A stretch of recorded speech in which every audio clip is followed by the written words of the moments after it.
I look at the pile of mutilated bodies in the submarine's control room. The gorge is rising in my throat. Blood covers much of the equipment and instrumentation in the room. The bodies are so hacked up and mangled that I can't recognize any of them. And before I can investigate further, I sense movement nearby. A man stands about 15 feet away in the open hatchway leading to the sonar room. It's dark in there, so what I see is shrouded in shadows. The first thing I notice is that something is wrong with his ears, like they have some strange growths about the size and shape of golf balls. His mouth is open in an O shape, but it looks like he's holding something round between his lips, something that seems to move. The structure of his face is distorted somehow. It's not the shape of a normal human face. There are strange ridges and bumps all over, and I'm almost certain that his eyes are covered in some of these strange growths. I take all this in quickly, the adrenaline spiking through my body. So when I notice that the thing standing on the other side of the hatchway is holding a Navy-issue combat knife, I turn and run.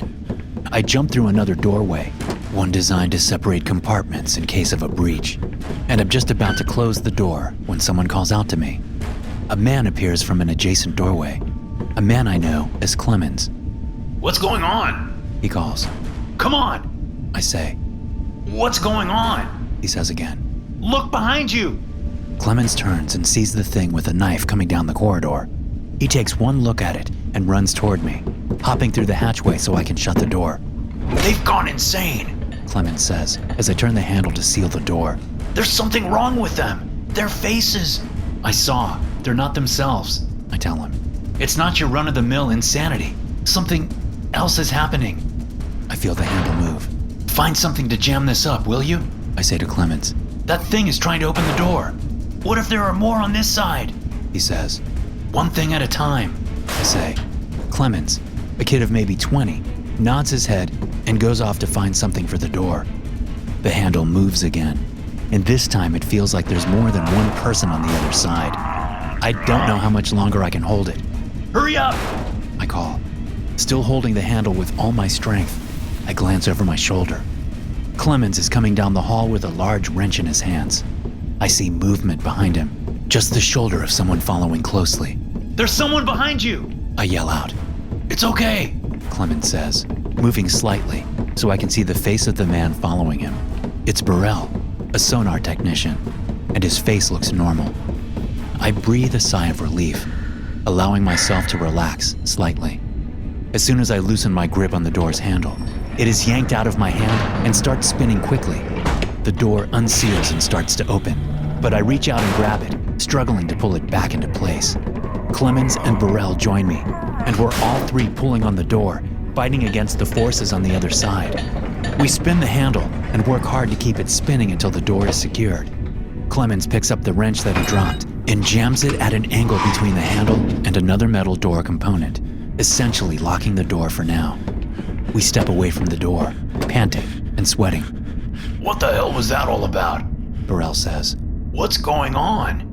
"I don't know," I say. "Something's wrong with one or some of the crew." "What do you mean, something? What's wrong with them?" "Their faces are all messed up," Clemens says. "Not normal." "Someone killed a bunch of people in the control room," I say. "I saw the bodies." Burrell looks at the wrench stuck in the door.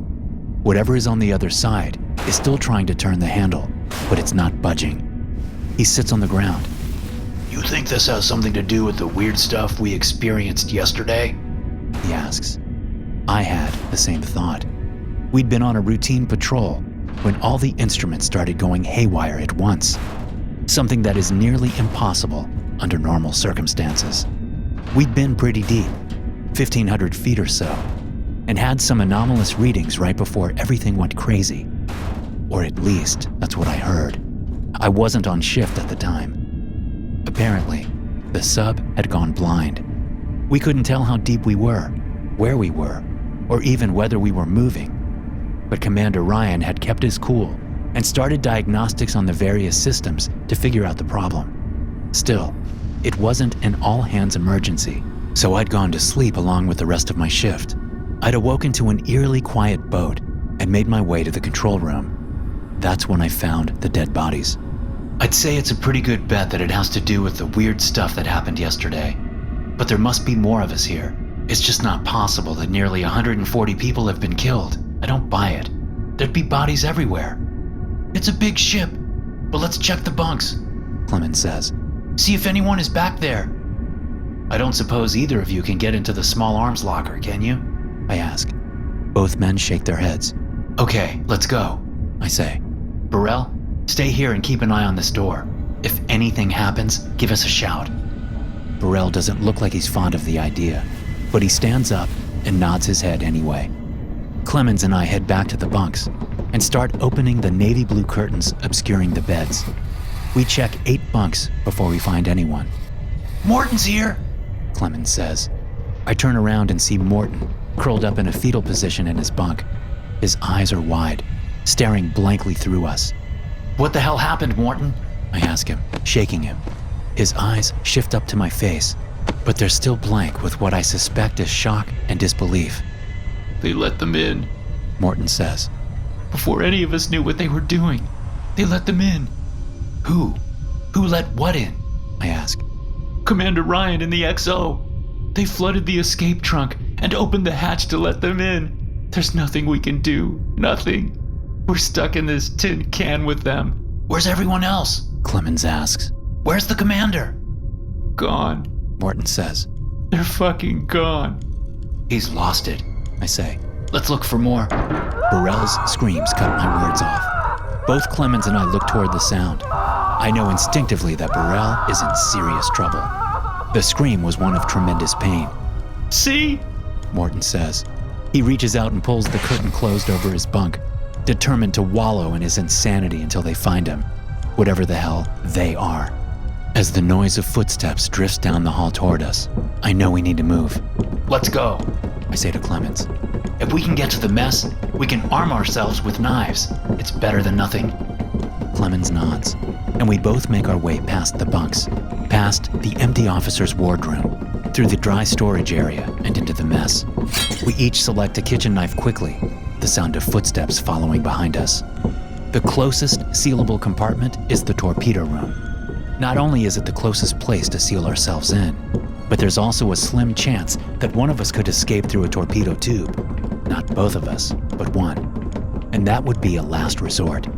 But it seems that we're closing in on a last resort scenario pretty quickly. The torpedo room door is closed, so we have to open it. And as we do, Burrell and several other figures appear behind us. I'm busy opening the door, but Clemens sees them coming. Oh my God, He says. It's Burrell. They got him. Hurry. I can hear the footsteps coming, but I can't risk a glance back. It would waste precious seconds. I get the door open and let Clemens go first. Then I step in, and as I close the door, I glimpse back at Burrell. Only it's not him anymore. His face is swollen and bumpy, as if a bunch of smooth pebbles of various sizes have been shoved under the skin of his face. His mouth is open, holding a round object, and I realize that it's an eye, about twice the size of a human eye. It's bloodshot and has a mottled red and black iris around the staring pupil. The other eyes seem to have grown out of his ears. All 3 of them are staring at me. Burrell's own eyes are swollen shut with the bulbous configurations under his skin. I get the door closed and spin the handle as quickly as I can, sealing it shut. Clemens appears by my side with a socket wrench and a spare hydraulic tube, both of which we shove into the door to keep the handle from moving. Let's get you out of here, I say, running over to a torpedo tube to open it. What? Through a tube? Clemens says. There should be a survival suit in here somewhere. Find it and put it on. You're insane. I'll never survive. We're too deep. Clemens, I say. Do you think you'll survive if you stay here? This way, at least you have a chance. I hold the lever to open the torpedo tube's interior door. Once it's open, I step around to look inside. Something small jumps out at me. On reflex, I duck, and it sails over my head to land on Clemens. I turn to look at the thing as it scurries up from where it landed on his lower abdomen. It's about the size of my hand and looks like a cross between a starfish and a squid. It has 5 arms, each ending in sharp tips made of some kind of shell-like material. Aside from these little tips, its skin is clear enough to see the little red and blue veins inside its body. The 5 arms extend from one bulbous central section, in which there are 3 spherical objects suspended in the jellyfish-like goo of its body. Clemens screams and tries to hit it off, but the thing is too fast, scurrying like a spider around to his back and up his neck to the back of his skull. He turns around, still trying to rip the thing off him.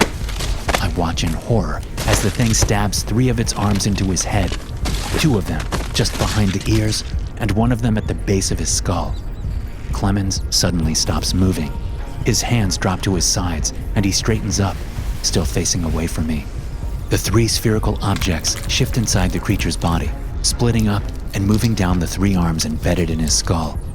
As they reach the areas where the arms narrow and enter his head, the objects elongate, squeezing through. I suddenly realize that those are the eyeballs.